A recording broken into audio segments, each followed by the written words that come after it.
Hello friends, welcome back to just English classes. कैसे हैं आप सभी? तो फ्रेंड्स, आज का हमारा टॉपिक है कुछ इम्पोर्टेंट कोट्स में लेकर आई हूँ। जो पोएम कोट्स क्या नहीं कहेंगे, मतलब लाइंस हैं, कुछ इम्पोर्टेंट लाइंस है पोएम से इनकी, जो कि शैली की पोएम से हमने ली हैं और काफ़ी इम्पोर्टेंट लाइंस हैं जो आपको पता होनी चाहिए। हर एग्जाम में आपके लिए बिल्कुल बेनिफिशियल रहने वाली, इक्वली बेनिफिशियल रहने वाली है, चाहे एलटी हो, जीआईसी हो या फिर आपका पीजीटी हो, जो कि अभी आ ही रहा है। ठीक है, तो चलो शुरू करते हैं बिना देर किए। देखो, पहला हमारे सामने क्या है कि avenging poisonous cell have ceased to feed disease and fear and madness. देखिए, अवेंज क्या होता है? अवेंज मीन्स होता है बदला लेना। ठीक है, रिवेंज, अवेंज आप जानते हैं। तो मतलब बदला लेना, लेने की जो भावना हमारे अंदर होती है ना, वो एक जहर की तरह होती है, पॉइजनस होती है। Cell have ceased to feed disease, है ना।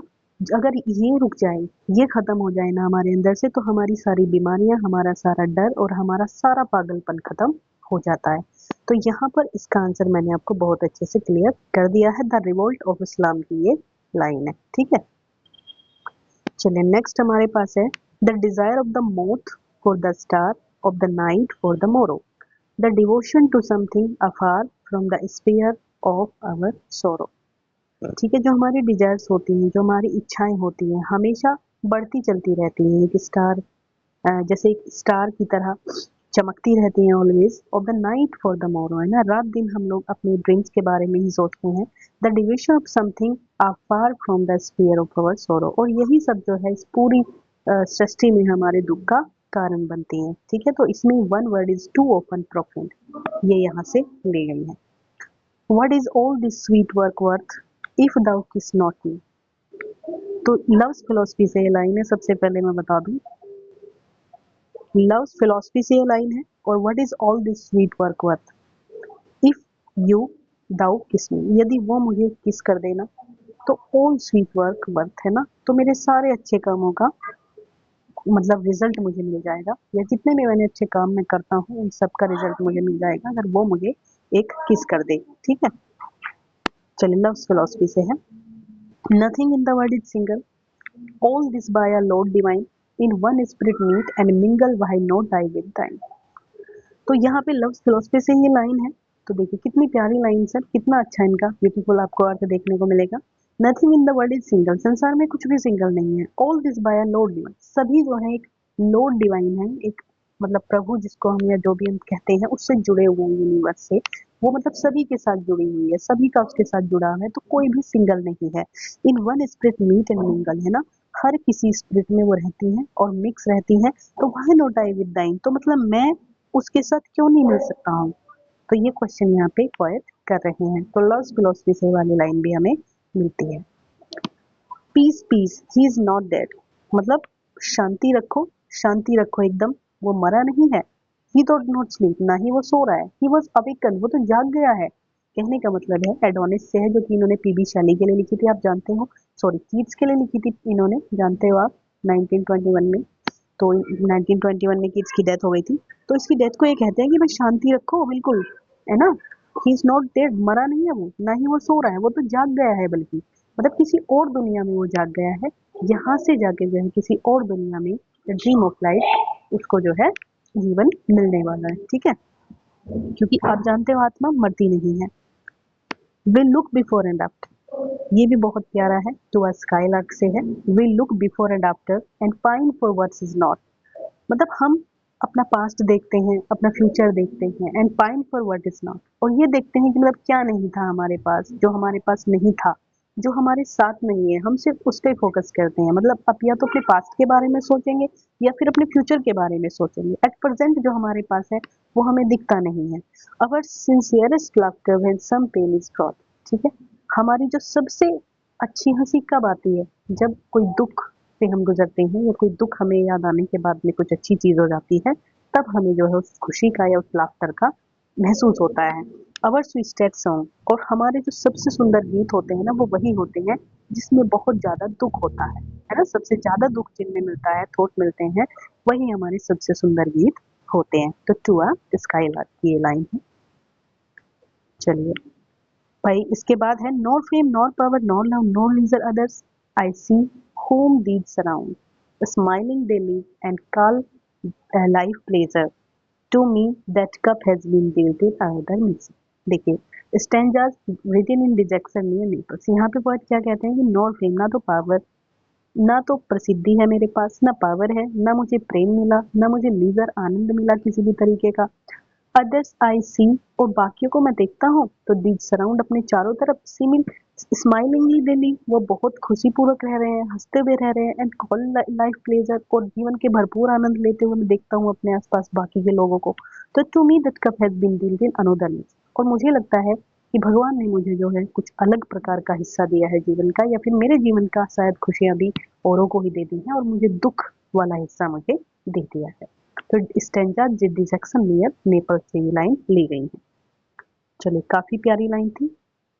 आगे देखते हैं, O world O life O time on whose last steps I climb. तो यहाँ पे देखिए लाइन बहुत प्यारी है, आलेमेंट से है। ये कह रहे हैं कि O world O life O time on whose last steps, मतलब मेरा जो अंतिम समय है वो निकट आ रहा है, आई क्लाइम, मैं अपने अंतिम समय के नजदीक आ रहा हूँ धीरे धीरे। तो ये किससे है भाई, आपकी द लेमेंट से। अब हमारे पास में है वन फ्रेल फॉर्म। फ्रेल क्या होता है, कमजोर होता है। अ फैंटम अमंग मैन कंपेनियंस, ठीक है। वन फ्रेल फॉर्म, जब कोई व्यक्ति कमजोर होता है ना तो वो बिल्कुल अकेला होता है। अ फैंटम अमंग मैन, एक शक्तिशाली फैंटम है ना, एक फैंटम की तरह, मतलब वो कैसा लगता है फिर, जो कमजोर व्यक्ति होता है वो कैसा लगता है, बाकियों के साथ एक भूत की तरह नजर आता है वो बाकियों को। और वो बिल्कुल कंपेनियन लेस होता है, मतलब बिना किसी के साथी के उसको जीवन रिमेन अपना रखना पड़ता है, ठीक। तो ये आपकी ये वाली हो गई। नेक्स्ट चलेंगे, एडोनिस से है ये भी। Yet new despair self is mild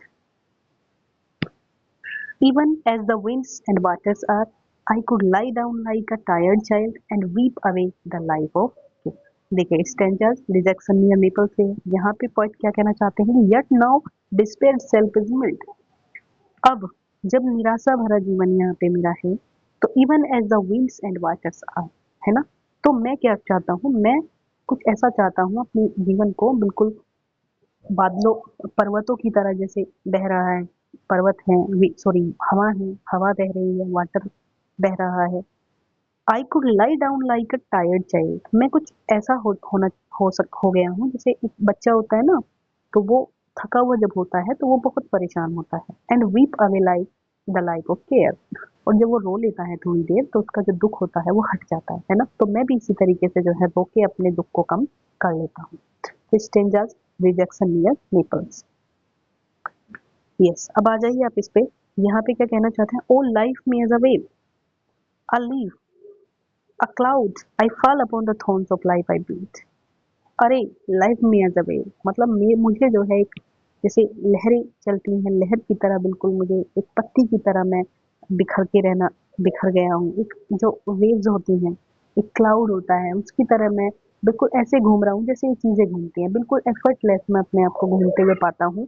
बिल्कुल भी मेरा कोई एम नहीं है, क्लाउड की तरह जैसे पत्ती उड़ के एक जगह से दूसरी जगह सूखी पत्ती चली जाती है, नो एम, क्लाउड। तो I fall upon the thorns of life ना, मैं इस तरीके से अपने जीवन के परेशानी में धस गया हूँ कि मुझे पता ही नहीं है, और मैं इन सब चीजों की तरह जो हूँ बह रहा हूँ इन परेशानियों के साथ में, और मैं उन कांटों पे गिर गया हूँ जीवन के, और आई ब्लीड, और मैं बुरे तरीके से खून से लथपथ हूँ। तो ये इस लाइन का मतलब है। The world is bearing of the past, संसार जो है हमेशा अपने पास्ट को बियर कर रहा है। कहने का मतलब है कि संसार में जितने भी लोग होते हैं वो हमेशा क्या करते हैं, पास्ट में जो दुख है, पास्ट की जो बातें हैं, उसको हमेशा उसका बोझ जो है अपने ऊपर लाद कर चलते रहते हैं। ओ माइट इट डाई और रेस्ट एट लास्ट, है ना। और ये कब खत्म होता है, जब व्यक्ति मर जाता है और अंत में लास्ट में जो वो पीसफुल फुल्ली अपने लाइफ को जो है छोड़ के चला जाता है, पीस में कहीं चला जाता है, तब ये चीजें खत्म होती है। नहीं तो आदमी हमेशा अपने पास्ट को ढोता रहता है।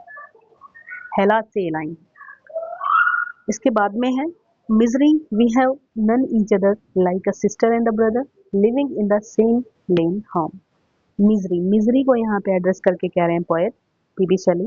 इन्वोकेशन ऑफ मिजरी से है लाइन कि मिजरी मतलब दुख, तुम और मैं तो इस तरीके से हो गए हैं जैसे बहन भाई रहते हैं एक साथ मिल करके, मतलब हमारी और तुम्हारा तो एक ऐसा संबंध बन गया है जैसे भाई बहन एक साथ रहते हैं, living in the same name, same घर में रहते हैं, ठीक है।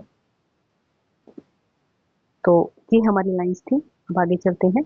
ओ wind, if winter comes can spring be far behind. तो ये ऑट टू वेस्ट विंड की फेमस लाइन है, आप सभी जानते हैं इसको। तो यहाँ पे पोएट क्या कहना चाहते हैं, हवा को कह रहे हैं ओ विंड, वेस्ट विंड को कह रहे हैं एड्रेस करके कि अरे हवा, तुम्हें क्या लगता है कि यदि विंटर के सर्दी आ गई है तो क्या बसंत नहीं आएगा? बसंत भी आएगा।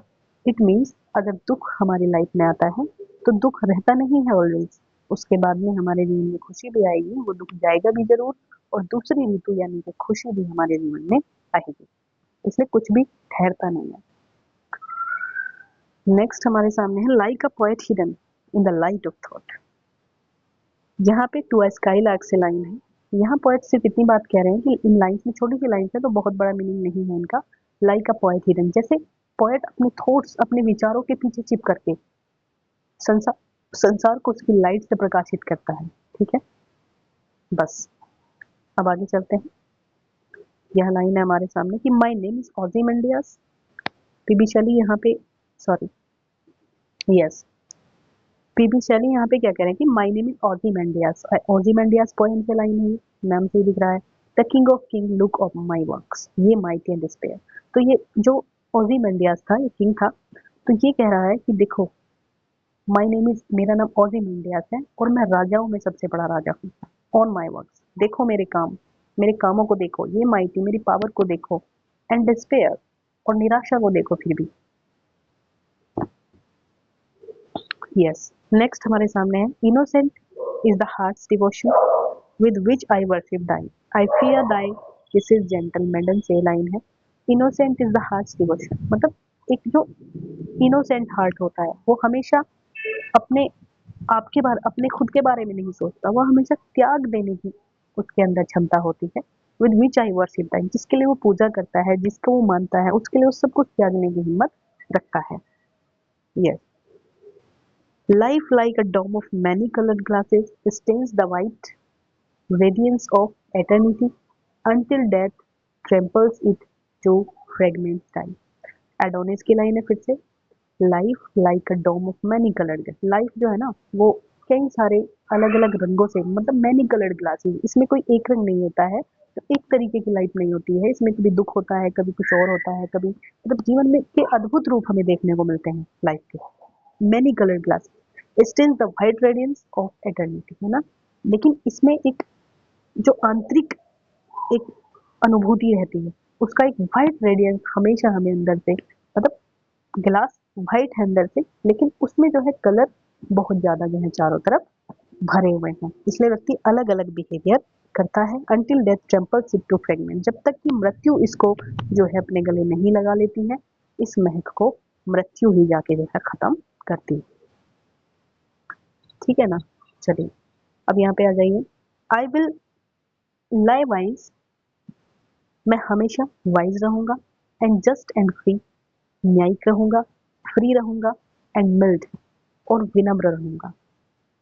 इफ इन मी लाइज, ठीक है, सच पावर, यदि मेरे अंदर ये शक्ति भी आ जाती है, for I grow very to be the selfish, है ना, लेकिन फिर भी मैं ऐसा कोई काम नहीं करूंगा जो गलत हो। जैसे आपने देखा है कि I grow very to be है ना, मैं फिर भी इस बात की मुझे चिंता रहती है, मैं मतलब इस काम को नहीं करूंगा, क्योंकि मुझे चिंता रहती है कि किस प्रकार से लोग, द सेल्फिश पीपल जो होते हैं, एंड द स्ट्रॉन्ग जो पावरफुल होते हैं, still tyrannies without reproach and check, मतलब हमेशा उन लोगों को परेशान करते हैं, अपनी शक्तियों का गलत फायदा उठाते हैं, और हमेशा जो है दूसरे लोगों को, कमजोरों को परेशान करते हैं। मैं ऐसा नहीं करूंगा।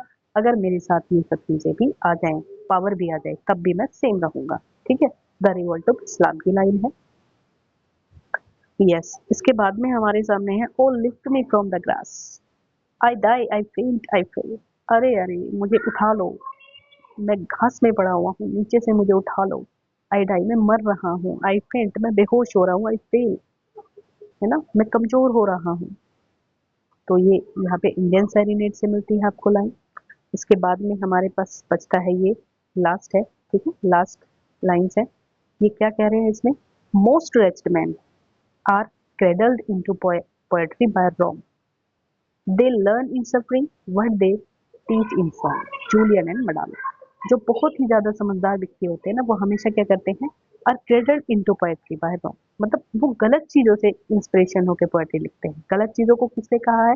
दे लर्न इन सफरिंग, मतलब वो अपनी सफरिंग से सीखते हैं, मतलब जो वो सहन कर रहे हैं अपनी लाइफ में, दुख परेशानियां, उनसे इंस्पायर होकर के, उनसे सीख करके वो पोएट्री लिखते हैं, what they teach in song. और उस परेशानी को, उस मिजरी को जो है वो इसमें चेंज कर देते हैं, एक गीत का रूप उसको दे देते हैं। तो इस तरीके से गाइस ये हमारा टॉपिक खत्म होता है। आई होप आपको सारी लाइन्स अच्छे से क्लियर हो गई होंगी। अगर इतनी एक्सप्लेनेशन के बाद भी आप इसको भूलते हो, इन लाइन्स को आप कभी भूल नहीं पाओगे मुझे लगता है, तो बिल्कुल ठीक है। चलिए guys, bye bye, take care, मिलेंगे नेक्स्ट में। लाइक शेयर जरूर कर दीजिएगा सेशन को।